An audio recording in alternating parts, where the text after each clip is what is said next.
Salut tout le monde, ici Martin le jardinier, j'espère que vous allez bien parce que moi ça va top nickel. Aujourd'hui je me trouve en vacances présentement sur la Côte-Nord et vu que je passais par ici, j'ai décidé de faire un arrêt à la ville de Forestville pour aller rencontrer mon ami David Hamel de l'entreprise BioNord. Vous savez, cette entreprise qui produit entre autres le compost bionique, un des meilleurs composts qu'on trouve actuellement au Québec. Il produit également différents engrais à base de farine de crustacés. Alors moi j'étais intrigué de savoir comment est-ce que c'était fait. Alors David m'a ouvert ses portes et il va m'accueillir aujourd'hui puis il va vous montrer ça à vous également. Et juste avant, je vous invite à me laisser un petit pouce bleu puis à vous abonner à ma chaîne YouTube. Alors maintenant, je vous invite à rester avec moi parce qu'on part ça dès maintenant. Salut tout le monde, ici Martin le jardinier, j'espère que vous allez bien depuis...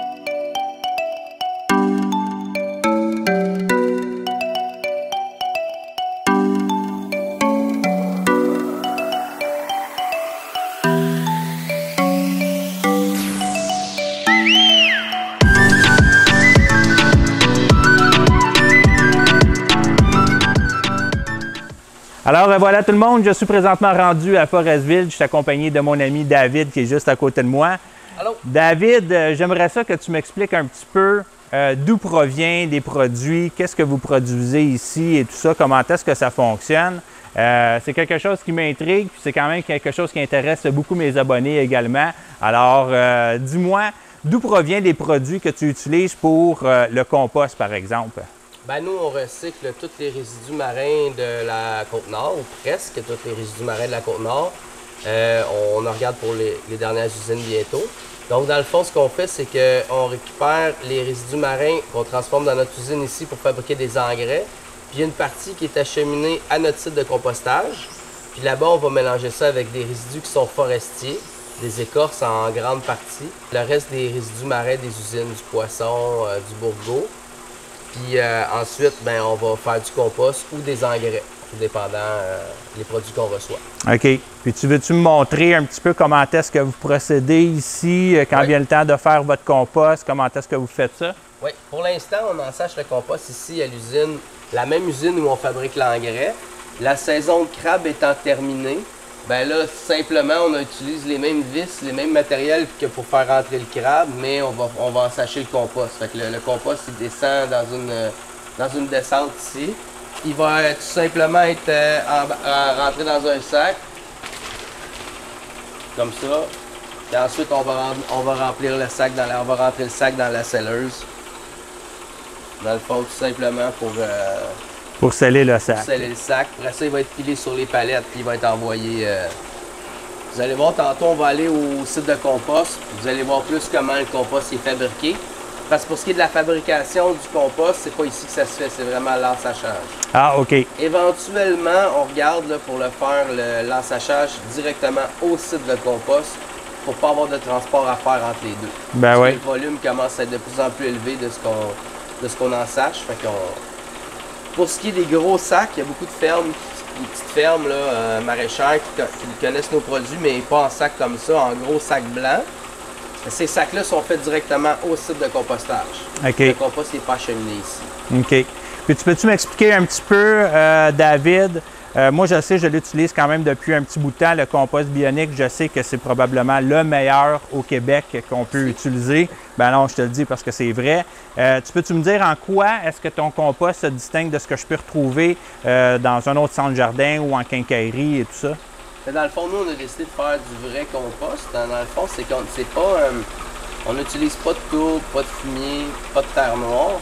C'est vraiment, on a choisi des résidus marins pour notre source azotée. On a choisi du carbone pour notre source carbonée. Pour ceux qui ont pris une petite formation compostage, ils le savent. Fait qu'on a pris le bon ratio carbone-azote, on l'a mélangé ensemble, le bon taux d'humidité, le bon taux d'oxygène. Puis on vérifie nos températures. Puis on est vraiment dans une logique de vie de sol. Fait qu'on essaie de ne pas trop faire chauffer notre compost. Puis à un certain moment, on met aussi des verres à compost à l'intérieur. Fait que là, on a du marin, on a du forestier, on n'a aucun agent de remplissage ou de produits légers là, qui se rajoutent dedans. Puis en plus, on a les petits verres à compostage qui vont vraiment contrôler le compost dans le fond. Puis les températures, nous, ça va être vraiment pour avoir toute la bonne diversité bactérienne et la bonne masse fongique. Là, on essaie d'avoir des nématodes prédateurs cette fois-ci. OK. Ceux qui mangent les root feeders. OK. Là, je ne garantis pas qu'on en a encore, là, mais c'est le challenge qu'on a pour cette année. Puis vous utilisez des verres rouges pour le procédé de compostage. À un certain stade, dans le compostage, on va rajouter des petits verres rouges qui vont faire maturer le compost un peu plus. OK. Parce que sinon, ça prendrait beaucoup de temps à composter, énormément de temps à composter. OK. Des petits verres rouges qui nous aident à finaliser le travail un peu plus rapidement. Moi, je me spécialise surtout dans le jardinage d'intérieur, David. Puis, dans le jardinage d'intérieur, habituellement, on n'utilise pas le compost pour la bonne et simple raison qu'on peut avoir des mouches du terreau qu'on souvent on va retrouver, des cyarides, par exemple. Puis, j'hésitais beaucoup cette année, dans le jardinage d'intérieur, à utiliser le compost bionique parce que je ne savais pas trop dans quoi que je m'en allais. Mais finalement, je me suis dit, parce que j'ai pas eu de problème, hein, durant tout l'hiver, pour ceux qui ont suivi mes publications, j'ai pas eu de problème de cyaride cette année. Puis je m'étais dit, est-ce que ça peut avoir un lien avec le fait que tu as des nématodes qui se trouvent à l'intérieur de ton compost qui vont manger les larves de cyaride? Est-ce que ça... Je ne peux pas te le dire précisément sans avoir fait une analyse biologique, aller regarder ce qu'il y a dedans. OK. Mais il y a une chose, c'est que souvent, quand on travaille avec des composts, on est en milieu... on a des composts qui sont très bactériens, qui contiennent beaucoup de, mettons, trop d'actinomycètes. Là, j'embarque dans des affaires un peu complexes, là, mais c'est parce que c'est eux autres qu'on retrouve la plupart dans les composts commerciaux. Puis ils vont manger tout l'oxygène. En mangeant la matière organique, ils mangent l'oxygène et transforment le milieu souvent en anaérobie. OK. C'est pour ça qu'après, mettons, on plante nos plants là-dedans, puis après 2-3 semaines, ça commence à devenir jaune. Le sol, on dirait qu'il vient croûter. Il vient comme une croûte. C'est ces bactéries-là qui font ce travail-là. Puis souvent, on va mettre même 30%, 20-30% de ce compost-là dans notre mélange. Okay. Ça l'amène un milieu anaérobique. Là, moi, normalement, j'ai des bactéries qui sont aérobiques. J'ai les actinomycètes, mais ils sont dans la bonne quantité pour être contrôlés par les autres. C'est entre 1500 et 2000, je pense. Il faut pas que ça dépasse ça. Fait que ça, je pense que ça joue plus, parce que là, quand tu tombes en milieu anaérobique et il n'y a plus d'oxygène, les cyarides ont un milieu parfait pour se reproduire. Il n'y a plus d'oxygène dans le terreau. C'est parfait. L'eau, elle stagne. Okay. Là, ça en prend juste une, puis là, elle est capable de vraiment se répandre. Je pense que c'est plus un tout, genre. OK. On retrouve également des vers de terre dans ton compost, parce que moi, j'en ai retrouvé, tu sais, dans un sac que j'avais acheté l'année passée, celui qui était frais, je ne retrouvais pas beaucoup de vers de terre dedans. Il y a un autre sac qui, lui, j'ai laissé entreposer à l'intérieur, que j'ai réutilisé ce printemps. Puis, écoute, la quantité de verre qu'il y avait là-dedans, c'était 100 fois plus que l'année passée. Là. Quand j'ai mis ça dans mes plates-bandes, j'ai fait comme « Aïe, aïe, c'est complètement fou là, comme produit. » Est-ce qu'il y a une raison? Pourquoi est-ce que quand il est frais, il y a moins de verre dedans, puis quand on le laisse à l'entreposage, il y en a plus après? Ou... C'est que, quand on est en sac, quand on est en commercial, c'est la manière qu'on conditionne nos produits. C'est certain qu'il y a des adultes qui vont mourir dans le processus. Fait que, mais avant de mourir, ils vont faire un œuf ou 2 œufs qui sont enquistés, qui résistent à pas mal de choses, puis qui, eux, dans ces œufs-là, il y a 1 ou 2 ou 3, je me souviens plus, il faudrait que je revérifie, mais il me semble que c'est 1 ou 2 encore des vers dans cet œuf-là. Okay. Fait qu'à chaque adulte qui meurt, dans le fond, la population a 2 boîteries, mais ils sont enquistés. C'est un œuf qu'on pourrait mettre sur un endroit, là, sur une palette, là, un endroit sec, puis ils vont rester là. Puis le moment où on leur met dans la terre avec le bon taux d'humidité, ils vont se défaire un peu comme des bactéries. Okay. Ils sont enquistés. Ta population va augmenter beaucoup en attendant que ces vers-là, il y ait les bons milieux, puis ils vont tous sortir en même temps. Moi, je l'ai utilisé dans une plate-bande qui était pratiquement morte. Cette année, j'ai mis un petit peu des engrais que tu produis. J'ai mis le compost, puis vraiment, la terre est revenue vivante. Là. Je l'ai brassé encore cette semaine. J'avais des vers de terre à l'intérieur et tout ça. On sent vraiment là, que là, j'ai une vie. Les plants poussent super bien dedans. Donc, on voit que c'est un produit qui est vraiment efficace. Puis, si le produit est frais puis que je le mets en terre, est-ce que ça va être le même principe que je vais avoir d'autres vers qui vont se recréer également? Donc, c'est le même principe qu'à l'intérieur donc de ce que j'ai vécu. Et en plus, si tu nourris ton sol avec nos engrais, ben ou avec des bons produits qui sont de la bonne... Ben, en tout cas, moi, je conseille nos produits. Ben oui, c'est sûr. Parce que c'est vraiment... Écoutez, vous nourrissez vos vers de terre avec des fruits de mer. Mais en même temps, vous nourrissez pas juste vos vers de terre. C'est le fun parce que les vers, on les voit à l'œil. Mais si vous saviez tout ce qu'on peut voir dans le microscope, qui est encore plus vaste que juste nos vers de terre, quand on a un milieu aérobique. Donc, c'est ça. Vous remettez la farine, nos farines qu'on fabrique, puis ça va nourrir ces vers-là. Puis s'ils ont des bonnes conditions, en 2 semaines ou en 3 semaines, ils doublent de population. Plus qu'on se promène en 18-20 degrés, plus qu'ils se reproduisent. OK. Plus qu'on se promène en 20-30 degrés, même 25 degrés, là, plus qu'ils sont en train de se nourrir. Ah, donc, ça explique pourquoi j'en avais pas mal, parce que l'hiver, justement, où est-ce que je fais ma culture, puis où est-ce que j'ai entreposé le compost, c'est à peu près la température de la pièce, 18-20 degrés. Fait que ça explique pourquoi ça a explosé. Écoute, moi, je suis resté vraiment surpris de ça quand j'ai vu ça. On investit à long terme dans son sol. Non, non, exactement. C'est ce que je me dis également. Puis le fait qu'on retrouve des écailles de différents crustacés dedans qui ne sont pas entièrement compostés, est-ce que effectivement ça aussi, ça aide à la décomposition dans le futur et tout ça? Puis à l'oxygénation quand ils sont incorporés au sol. En plus, ces coquillages-là, ils contiennent un peu de chitine. C'est ce qui nourrit les bactéries du sol qui sont bénéfiques. L'année prochaine, vous n'aurez plus de la chitine qui est déjà disponible dans le compost à cause des fruits de mer. Vous allez encore avoir vos coquillages que vous allez pouvoir réincorporer au sol, qui contiennent 36 entre 36 et 38 ça dépend des analyses, là, de carbonate de calcium. C'est assimilable par vos plantes. Fait que les tomates, les poivrons, toute la famille des solanacées, même les crucifères, tout le monde va bien aimer ça. Du calcium assimilable. Des fois, on en a, mais il n'est pas assimilable dans notre sol. Il va aider à balancer notre pH. Fait que si vous avez un pH qui a tendance à s'acidifier, vu que l'eau est acide, ben ça va maintenir votre pH. Dans les tests qu'on a fait avec notre calcium marin, parce que c'est les mêmes produits qu'avec lesquels on fabrique notre calcium marin, on a fait des tests in vitro en serre, c'est très très stable. Et même quand on mettait des doses de trop, on atteignait le pH cible, des fois un petit peu plus haut, puis c'était très stable. Tu sais, ça n'allait pas monter trop haut les pH. Fait que ça, c'est intéressant aussi à savoir. Si vous voyez qu'après 2 ans, il n'y en a plus, vous savez que vous avez un sol qui a tendance acidophile, ou il y a une technique que vous utilisez qui met de l'acidité dans votre sol. C'est un peu comme des Toms. Peut-être en regardant alentour de vous, vous avez peut-être des conifères alentour de vous. Il y a quelque chose qui fait qu'il y a de l'acidité dans votre sol. C'est bon à savoir. Mettons que vous ne travaillez pas avec notre compost et vous voyez des problèmes arriver, dites-vous que c'est peut-être l'acidité qui est en train de revenir et que mon compost le corrigeait. J'en ai parlé avec un producteur dans une grosse pépinière, on parlait de ça ensemble, puis il l'avait mis à 2 endroits pour des rosiers. Okay. Un endroit qui est proche des conifères, puis les coquillages fondaient rapidement. Ah, oui. L'autre endroit, les coquillages, on les voyait réapparaître. Très intéressant. Donc, ici, on est dans le fond, on est dans ton centre de transformation. Oui. Donc, c'est ici que les crustacés arrivent au printemps. Ouais, c'est ici que le compost, tout à l'heure, tu montrais dans l'entrepôt, le compost arrive là. Puis, c'est le même principe. Donc, les crustacés arrivent de l'autre côté. Ouais. Après ça, c'est quoi la chaîne? Comment est-ce que ça fonctionne exactement? Il y a des roues, là. C'est sûr qu'on a tout arrêté pour fournir les commandes.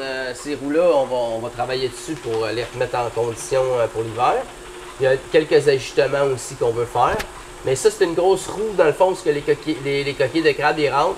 Puis il y a une barre de pression dans le milieu qui va tout envoyer de la pression, de l'eau pour nettoyer les coquilles. Après ça, ils vont être amenés par un convoyeur dans un autre roue qui est juste après. Toutes ces machines-là, ils servent à enlever de la chair et des morceaux qui sèchent moins bien dans le fourneau. Puis ici, j'imagine, c'est ton four? Oui, c'est un gros four. C'est un gros fourneau là, avec une pression, ici, c'est tout au propane. Là. OK. Ça fait que là, ça brûle. Il y a un convoyeur en cotte de maille qui roule à l'intérieur, c'est tous les contrôleurs. Puis vous regardez ici, on a terminé en faisant du coquillage. Ça en est du calcium pour faire du calcium marin. Fait que ça, vous pouvez voir, il n'y a pas un gros morceau ben. C'est des gros coquillages. C'est de la mac de Stimson. OK. Il y en a dans les épiceries, c'est surtout en canage. De la mac de Stimson. Il y en a en chaudrée aussi, je pense. C'est ça qu'on transforme en calcium marin. OK. Puis on a un calcium qui est semblable à ça dans notre compost. C'est pas ça exactement, c'est des bourgots. Dans le fond, je vais vous le montrer rendu au site de compost. Moi, je suis intrigué de savoir c'est quoi le bourgot. C'est le même matériel que ça, mais plus mou un peu. OK. Il va fondre plus vite dans votre terrain. Lui, on va le broyer pour le mettre en poudre pour faire le calcium marin. Okay. Le bourgot, c'est comme C'est fait un peu en spirale, je vais vous en montrer tantôt. Il y en a qui en retrouvent des fois dans leur sac de compost. Un coup que ça a passé le four Rapidia, c'est quoi la prochaine étape? Bon, normalement, il y aurait pour le crabe, il y a un convoyeur qui l'amène dans... Ben, ce convoyeur-là, il est tourné, puis ça s'en va directement dans la broyeuse. Ah, OK. Puis après, ça peut s'en aller directement dans l'ensacheuse qui est de l'autre côté. OK. Fait qu'on peut produire directement. Je te dirais que depuis un an, on accumule du matériel ici. On l'envoie tout au complet dans la broyeuse en vraiment pas long. C'est très puissant, la broyeuse. Quand on fait le calcium marin, là, est en continu parce qu'on a besoin de cette puissance. Après ça, ben là, ici, on a beaucoup de produits c'est soit du produit qu'on a acheté ou du produit fini qui est prêt en sachet. Fait qu'il y a des algues, il y a de la luzerne, il y a du basalte, il y a de la farine de crabe, il y a plein de produits comme ça. Ils vont être amenés à la balance ici, puis ils vont être pesés. Il faut suivre les recettes. Là, les recettes, normalement, dans la journée, ils vont être installés là à faire. Puis là, ils vont être mis dans le mélangeur par ici.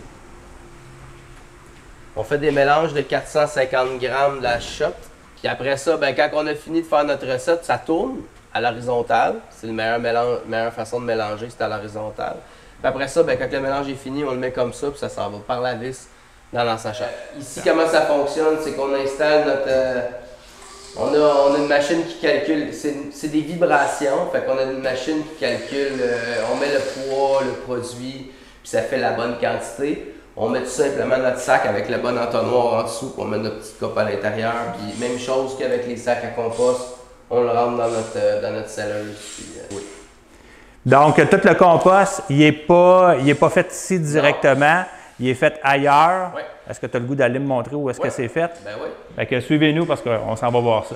OK, fait que là, David, on se trouve ici à l'endroit, en fait, où est-ce que vous produisez le compost. Oui, exact. Donc, ça arrive comme ça. Ça, non, ce que je vois là, c'est quoi? En réalité, ça arrive des gros voyages de coquillages, de têtes de crabe comme ça. Okay. Quand on arrive en fin de saison, on les emmène toutes ici. Normalement, on amène ça à l'usine.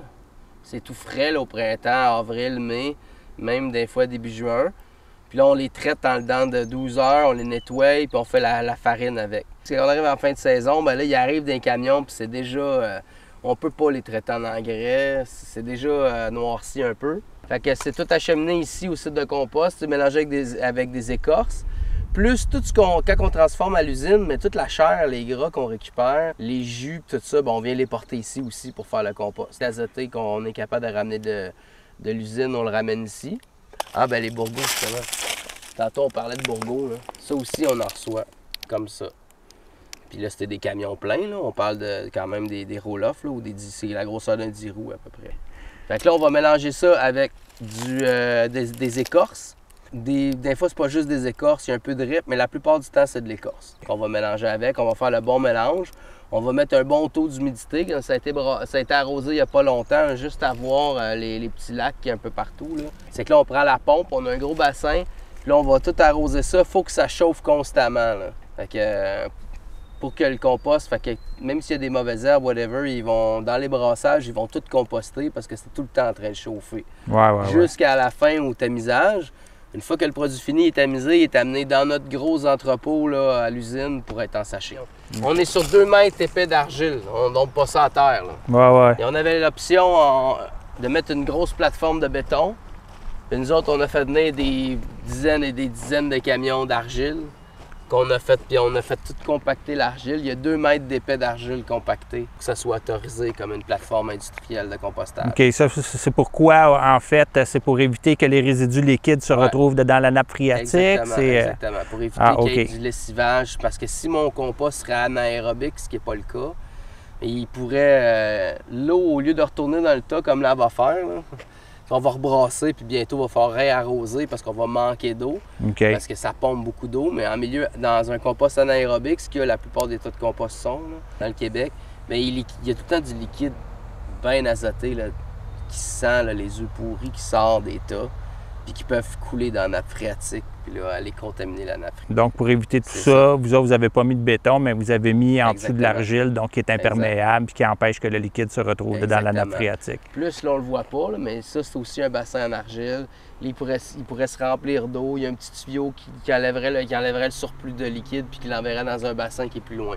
Mais ça n'arrive pas pour notre compost, il pompe tellement d'eau Qu'en réalité, on sert du bassin qui c'est de l'eau de pluie, puis de l'eau de neige, de fonte de neige, pour arroser nos tas constamment, pour avoir le bon taux d'humidité, parce qu'on est en vie de sol, puis comme là, il est sec, c'est pour ça qu'il est arrosé. De l'extérieur, il a l'air sec, il va être rebrassé. Mais à l'intérieur, il est très humide, c'est qu'il faut garder 50-55 d'humidité pour avoir une bonne biologie en vie. Là. Puis ça, bien, au tamisage, c'est nos résidus de tamisage qui sortent, sont ici. Très carbonés, là. Ça a séché vite, hein. Là, je fais juste creuser un peu, là. C'est déjà humide. Ah ouais. Ils sont tamises avec un bon taux d'humidité. C'est pas facile toujours, hein. Ça colle énormément. Il y a plein d'acide humique dans notre compost qui est fait par les champignons, là. Ça colle énormément. Je peux pas m'habiller en blanc bionique. Non, ça c'est sûr. Ça vient brun bionique. Mais ça, c'est bon signe. C'est quand tu te tâches avec le compost, puis tu restes collé ses mains, puis tes mains viennent noires, c'est de l'acide humique. C'est les champignons qui font ça. Les gens qui font des thés de compost aussi. Quand vous mettez votre compost dans la machine à thé, puis que toute l'eau vient noire à grandeur, c'est parce que vous avez vraiment de l'acide humique dans votre compost. C'est du vrai compost. Quand vous mettez le compost dans de l'eau puis qu'il se passe pas grand-chose puis que l'eau vient juste jaunâtre... C'est douteux. C'est douteux, ouais. Il n'y a pas beaucoup de compost que ça vient noir dans le reste. Donc c'est ça pour l'acide humique. Puis même, je me suis déjà allé avec une certaine biologiste chez un client, un gros client, pour faire des gros thés de compost. Puis il y avait un autre de mes compétiteurs qui était là. Puis la biologiste, elle disait, on va utiliser l'autre compost. Là. Le client, il aime beaucoup l'autre compost. Fait que met l'autre compost dans le réservoir. La biologiste n'a même pas pris la peine de le mettre dans sa lamelle pour voir c'est quoi qu'il y avait dedans. Ah oui. Au client, s'il te plaît, on peut-tu mettre du bionique dedans? Je veux pas travailler pour rien. Puis le produit fini est ici, qui restera pas là longtemps. Là. Le produit fini est ici. Hein? Ça, c'était avant, c'était des écorces de conifères, c'était des coquillages de crabe. Puis là, ben, c'est sûr qu'on va mélanger, parce que tu sais, avec le tamisage, ce qui se passe, c'est que tu as du plus grossier là, tu vas avoir du un peu plus fin ici, tu vas avoir du très fin ici. Mais tu sais, il va tout se ramasser ensemble dans les sacs, des petits sacs, parce qu'on se rapproche d'un produit que les clients s'attendent, qui est proche, qu'on veut pas, de la tourbe, parce que la plupart des terreaux, c'est des compagnies de tourbe. De tourbe, exact. Donc ici, c'est vraiment juste du compost. Tu n'as pas de crustacés qui s'en vient ici, à part ce que tu m'as montré tout à l'heure.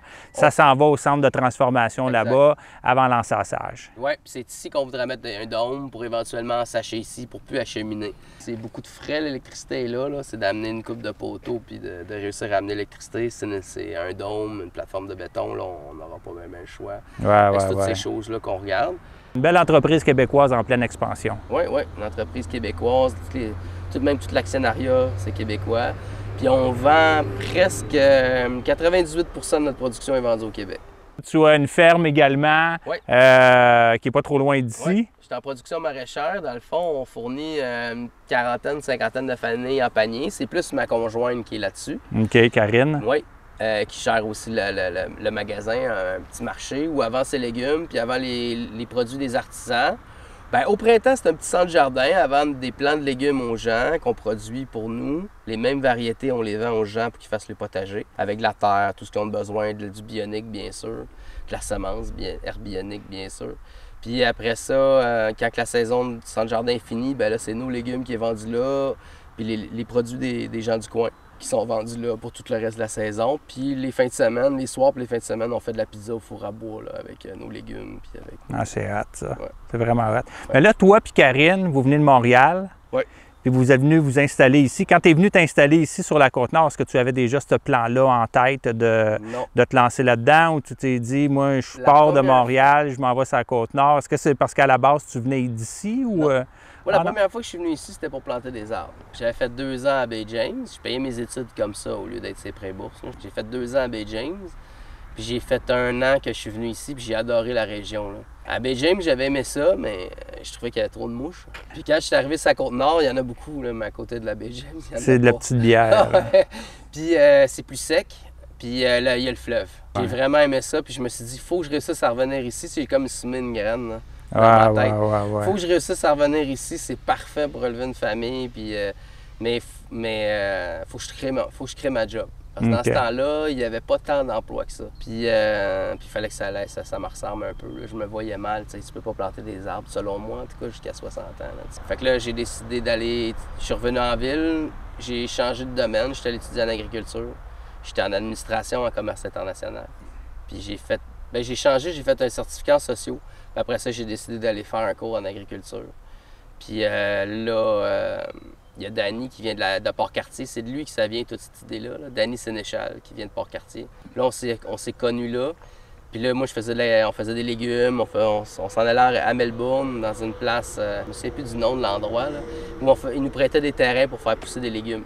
Puis là, on expérimentait. C'était beaucoup des fumiers, des composts. Puis on avait des voisins qui étaient dans le conventionnel pour regarder les différences, puis les différences de rendement. Puis Danny, lui, il disait tout le temps, moi, ma grand-mère, c'est un caplan de patates. Puis c'est une solanacée, des tomates. On faisait surtout des tomates. Fait que là, puis du varech. Il mettait du varech par-dessus. Puis là, il avait jamais vu une maladie qu'on avait dans nos patates. Puis là, maintenant, il s'est trouvé une chaudière de farine de crustacés qui venait de loin, là. Puis finalement, on met ça dans nos plants, puis là, ça vient, les plants, les troncs, ils viennent gros. Tu sais, ça a vraiment donné là, ce qui manquait. Là. Okay. On a eu une super récolte. Puis là, c'est le voisin conventionnel qui commençait à trouver qu'on avait vraiment du beau rendement à côté de lui. Puis c'est ça. Fait que là, il nous a montré ça, des camions qui dompaient ça dans le site d'enfouissement à Côte-Nord. Lui, il avait une idée dans la tête quand il nous amenait ça. On voyait les camions qui dompaient ça dans le site d'enfouissement à Côte-Nord. Puis ben voyons donc, hey, on peut faire de quoi avec ça?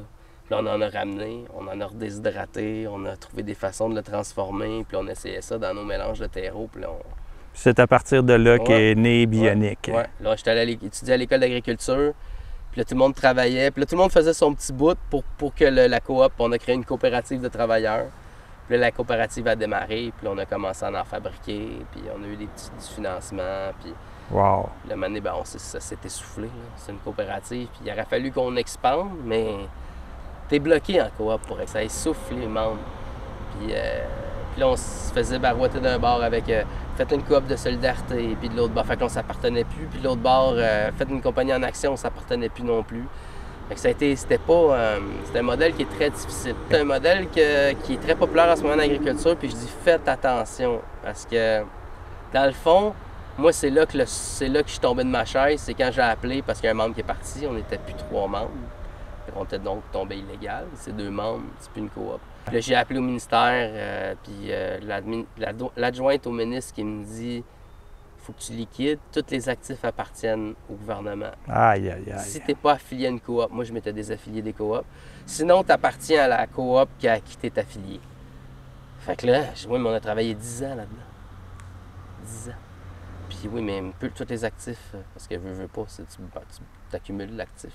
Ça appartient à la coop. C'est nous la coop, mais la coop, c'est pas vous, c'est le ministère. Fait qu'on on s'est mis ensemble, on a liquidé la coopérative. J'ai créé une entreprise à côté, moi je voulais continuer.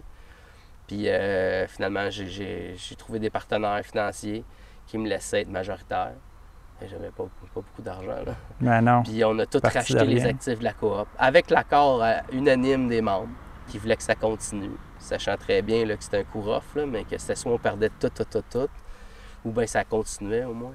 Une histoire difficile qui finalement a bien fini. Oui, on s'en est bien sorti, sinon on se ramassait avec des dettes en plus. Ouais. Parce qu'il fallait payer les institutions, puis ce qui restait, ça nous appartenait pas, en tout cas. Une grosse histoire. Fait que David, tu m'amènes ça à ta ferme? On s'en va aller voir ça? Ben ouais. Let's go, suivez-nous. On va monter une serre en non-travail de sol. OK. 0. On va aller voir ça. Je suis curieux. Juste avant d'aller à ta ferme, David, je vois que tu as une espèce de gros bassin qui est là, avec des plantes, c'est vert. C'est quoi ça au juste? Ça, c'est le bassin de rétention. Normalement, comme j'expliquais tantôt, quand on fait un site de compostage, on a des liquides. Moi, il n'y a rien qui rentre. Tu le vois, l'eau est... Les lentilles sont en train de commencer à oxygéner l'eau, à purifier l'eau, puis je vais mettre des plantes oxygénantes pour que l'eau soit aérobique au maximum. Là. OK. Fait que ça, c'est de l'eau de pluie, si je comprends bien. Oui, c'est de l'eau de pluie puis de fonte de neige. OK. C'est le ministère de l'Environnement qui m'a fait bâtir ça. C'est dans les normes, pareil comme les bassins municipaux. C'est les membranes. Il a fallu que je fasse venir la compagnie qui soude les membranes. Puis c'est là qu'on comprend qu'un site de compostage industriel, c'est pas n'importe qui peut le faire. Ouais, c'est pas à la portée de tous. Ça prend les reins solides. Quand le plein de vie au ministère de l'Environnement, fait par une firme reconnue, avec le bassin, mais je m'en sers, c'est pratique dans le sens que moi, je récupère l'eau du bassin pour arroser mes tas. C'est un problème que j'avais. Des fois, il fallait charrier de l'eau, ça n'a pas de sens. Joindre l'utile à l'agréable. Ouais. Oui, il aurait fallu que j'aie une autorisation pour aller dans mes puits, parce que j'ai des regards partout. Il y a un poteau là, il y en a un autre par là-bas. Il y a des regards partout dans la phréatique. C'est quoi les regards? C'est un tuyau qui s'en va jusque dans la phréatique. Puis là, on prend des échantillons d'eau pour être sûr qu'on ne contamine pas la nappe phréatique. Mais on aurait demandé une permission de pomper là-dedans pour arroser nos tas de compost. T'sais. Mais là, c'est parfait, là, on a de l'eau de fond. OK, fait que là, ici, on se trouve à ta serre, à ta petite fermette, David. C'est ça. Ben, j'ai quand même 36 hectares. Quand même. Mais je cultive pas grand. Je cultive peut-être un hectare, un petit peu moins qu'un hectare. Moi, je dirais un 3/4 d'hectare. Fait que c'est ça, c'est ici qu'on teste toutes nos affaires. Dans le fond, nous autres, on est en zone 3B. Donc, si ça marche chez nous, c'est sûr qu'en zone 4, 5, ça marche. Fait que, on fait pas mal toutes les variétés de légumes. Dans la serre, la manière, ici, c'est une serre parce que j'ai jamais travaillé le sol. La manière que je fonctionnais, c'est que j'ai étendu du compost, bionique, bien sûr, à grandeur. C'était un sol qui était ultra croûté, là. C'est du sable, mais ultra compact, là. On essaie de creuser parce qu'après ça, on a fait des trous dans le on a étendu le plastique. On a fait des trous dans le plastique, mais puis après ça, on essaie de creuser dans la terre. Là. On a de la misère à rentrer ça là, pour mettre nos plants. À ce point-là. On mettait mais j'y croyais, tu sais. Là, on a mis une poignée de farine bionique. Ouais. Après ça, on mettait nos plants. On a fait ça, puis on a eu une super récolte. L'année d'après, ce qu'on a refait à chaque fois, c'est qu'on remet des résidus des pots. Tu sais, on cultive, comme là, il y a des basiliques tout le long en pot. On met les résidus par-dessus, on étend des feuilles, on a des voisins qui ont des beaux terrains, là, qui n'ont pas trop de cochonneries dedans, qui nous ramènent des sacs de feuilles. On étend des feuilles, on refait la même affaire. On remet une couche de compost, on remet de la farine. Ben là, je l'ai saupoudré un peu partout cette année, puis je l'ai mis moins dans le trou. Donc ça fait un sol vivant constamment, là. Oh oui, c'est ça. Puis là, maintenant, là, je rentre la pelle, là, puis ça passe tout seul. Là. Ah oui? C'est tout décrouté. Puis, le sol est meuble et tout ça. Regarde, c'est tout en train de se décomposer là-dessus. La manière que j'arrose, ben, c'est un système que je vais peut-être parler bientôt, que ça fait 3 ans là, que j'essaye. C'est un système qui fonctionne avec la demande des plants en eau. OK. Comme là, ce bout-là, il est un petit peu relevé parce qu'on arrive à la fin, là, mais plus loin, il va être un petit peu plus rentré dans la terre, là, à peu près à ça. Là. Puis dans le fond, il y a 2 livres de pression, puis quand il manque d'eau dans le sol, ben, là, il diffuse là où il en manque, en théorie. Fait que c'est un genre de système goutte à goutte un petit peu. Sauf qu'il va à la demande du plant. Fait que dans le fond, il se sert de l'osmose du plant. Le plant, lui, il a besoin d'eau puis il tire de l'eau. Ben là, le système, il en donne. Fait que si lui en a besoin puis lui n'a pas besoin, mais il serait supposé en donner à lui, mais pas à lui. Fait que, mais jusqu'ici, ça fonctionne bien. Pour des tomates, par exemple, il faut qu'ils ont besoin de leur tasse de café à toi le matin, pareil. Si tu veux qu'il fait le bain pendant la journée. Ouais. Tu ne vas pas te retrouver avec des feuilles molles, puis des plants qui tombent, puis encore aussi. Puis en garder un rendement optimum, là, parce que ça fait pas très longtemps qu'ils sont plantés. Mais tu vois que comme là, ça c'est de la tomate, la petite tomate de serre.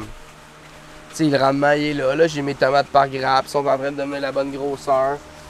Ça c'est de la petite tomate italienne, c'est une variété qu'on a essayée cette année. Ça, c'est de la tomate, de la black cherry. Là. Je la traite comme une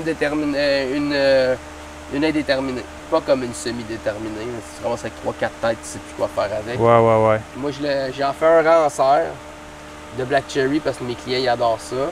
Mais la tomate que mes clients aiment le plus, c'est c'est la Sakura. C'est celle-là ici. Là. Elle fait une grosse grappe de belles petites tomates rouges. Ils deviennent rouges, puis tout sucré. Là. Puis c'est ça. Ben, on a de la trosse, mais je l'ai pas réussi. Je l'ai pas greffé cette année, j'ai pas eu le temps. La trosse, elle commence à produire. J'ai avec la caïmane, puis j'ai de l'arbazon. Mais ça fait pas longtemps que c'est planté. Là. Ouais, ben t'es quand même aussi en zone 3. Ben quoi que tu as une serre, donc tu peux quand même partir beaucoup plus tôt. Là. Ouais, j'aurais aimé ça partir un bon 2 semaines. Là, comme là, je te ferais goûter des tomates. J'aurais aimé ça partir 2 semaines plus tôt. Mais j'avais beaucoup de commandes, puis tu sais, moi, dans le fond, si je teste mes engrais, c'est comme c'est une seconde entreprise. Puis sinon, les gens, David, en temps normal, en zone 3, les gens, ils plantent à l'extérieur à quelle date à peu près de l'année? Ah, je te dirais, nous autres, c'est entre le 16 et le 24. Nous autres, il faudrait tout planter dans la même semaine, presque. Piment, solanacée, moi, je suis encore en train de planter, mais même poivrons sont pas tous semés. Je vais récolter. Il y en a que je vais mettre en tunnel. Je vais mettre des mini-tunnels par-dessus pour étirer un peu plus tard. Mais on a déjà eu des gelées fin juin. fin juin gelé pour ne pas C'est pas des farces, hein? Puis tu sais, je regarde là, les rendements, tu sais, on sort des rendements, il y a des agronomes qui viennent dans ma serre. Mais c'est donc bien végétatif. Moi, j'ai semé il y a quand même quoi, 3 semaines. Ces plants-là, ça fait quoi, 3 semaines à peu près? 3 semaines, 1 mois. Puis genre, je pense même pas à la fertilisation. Puis c'est possible que je me rende à la fin de l'été. Parce que tu as un sol qui est complètement vivant puis qui t'apporte tous les nutriments que la plante a besoin, tous les oligo-éléments et tout ça. C'est comme si la farine que je mets, c'est comme si je mettais une allumette. Comme tu pars un feu. Là. Ouais. Mais tu sais, il y a du bois, il y a tout ce qu'il faut. Là. Puis là, tu pars l'allumette. C'est rien que pour allumer le feu. T'sais. Une fois que c'est décollé, tu laisses ça aller. Tant que l'humidité est à 50-55 %, c'est pour ça que la petite ligne d'eau, elle tient une humidité constante. Ouais. Puis moi, le matin, mais ça en serre, tous les producteurs le savent. Là, le matin, j'arrive avec une bonne petite shot d'eau. Eux autres vont partir le système d'irrigation goutte à goutte. Là, mais moi, j'ai pas d'eau à pression encore. OK. C'est mon l'eau, c'est un problème. Fait que tu passes avec la hausse. Ouais, je fais le tour, j'enlève mes tire-jus, je fais mes clips, puis je donne rien qu'une petite shot d'eau à tous mes plants le matin. J'aime ça. OK. Puis, c'est vraiment nice. J'en ai un système de goutte à goutte, mais c'est la pompe. Il faudrait que je fasse faire un autre puits. Ouais. Pour la serre. Fait que c'est ça. Les basiliques, ben ma blonde a fait de la pizza au pesto, hein? On a entendu parler pas mal de la pizza à ta blonde. Fait que là, je fais de la pizza au pesto, fait que tout ça, d'un bout à l'autre, c'est du basilic. Ça va venir, d'habitude, ça vient énorme, là, ça vient un gros bosquet de basilic. J'ai mis du croissance, 10 % de compost. J'ai pris du terreau à balconnière, il y en a du Emery de Lambert. Là. Ouais. Puis je l'ai mélangé avec de quoi d'un peu plus léger. Mais juste du léger, ça pousse vite, mais je suis en train d'arroser. Ouais. J'ai pris un peu de... Nous autres, on vend du terreau, puis on avait pas mal du terreau à balconnière. Là. Parfait, ça. Fait qu'elle va faire son pesto bio pour sa pizza. Les cocombes, j'ai semé ça cette semaine. Puis on peut la trouver où, la pizza à ta blonde? Y a-tu un endroit où est-ce que... C'est le 10 route maritime, c'est à côté de mon usine. C'est le 10 route maritime, ben, à Forestville, en diagonale du McDonald's. Je vais m'en servir. Ouais. En diagonale du McDonald's, sa route maritime, gros bâtiment blanc, c'est au 2e étage. OK. C'est là qu'il y a la pizza jeudi, vendredi, samedi, dimanche pour le souper. Il y a un gros numéro de téléphone sur le mur avec une grosse tomate qui sourit. Puis là, tu appelles là pour réserver ta pizza. Ah, c'est bien cool. Ça, les gens d'ici à Forestville sont au courant de ça. Oui. Puis les touristes s'en font parler. Puis c'est là qu'on voit que les gens l'aiment parce qu'on se fait référer énormément. Puis même les touristes familiales, les gens qui sont rendus à Québec ou en ville, et qui viennent sur la Côte-Nord, là, ils se font dire « Va chercher une pizza à Karine ». C'est au four à bois. Hein. Ah ouais, en plus. C'est pour ça que là, en ce moment, c'est fermé. C'est chaud pour la cuisinière. Ça doit être légèrement chaud, effectivement. Mais ça a un goût, là. Ouais, un goût que tu ne retrouves pas comme dans un four que tu as dans ton centre de transformation, ton four à pizza. Non, c'est pas le même four à pizza, non? Non, j'espère. C'est au propane, lui, c'est au bois. Puis c'est pas le même genre de four. Non, c'est sûr, hein, j'ose imaginer. Mais c'est pas rien que la cote de mer qui est en stainless. Puis dans ce centre-là que tu me parles sur la route maritime, où est-ce que ta conjointe fait de la pizza, est-ce que vous vendez également d'autres produits? Oui, c'est là qu'elle distribue ses paniers de légumes. On a des chambres froides. C'est là qu'elle distribue ses légumes. C'est là qu'elle vend aussi le miel d'herbe à miel. Tous les artisans du coin qui produisent des choses, on essaie de les vendre là. Fait que c'est un endroit pour ça. Et ça fait rien qu'un an et demi qu'on a la bâtisse. Fait que là, on est en train de regarder pour mettre des gros écriteaux en avant. Fait que ouais, c'est ça qu'on fait. Puis au printemps, c'est un centre jardin. Fait que les gens qui veulent partir leur propre jardin, les mêmes variétés que ce qu'on produit nous-mêmes, ben là, on en produit plus, on les vend, puis on essaie de leur donner tous les trucs, on commande des semences en plus, puis on les en fournit aussi. Puis si des gens sont en voyage sur la Côte-Nord à ce temps-ci de l'année puis qui veulent arrêter à votre magasin, c'est quoi les heures d'ouverture? Où est-ce qu'ils peuvent aller vous voir? C'est jeudi ou dimanche. OK. C'est de 10h à 4h. De 10h à 4h. Ouais. Donc, route maritime en billet avec le McDonald's, première bâtisse à gauche, c'est là où est-ce que ça se passe, c'est tout. Grosse bâtisse blanche, 2 étages, Good.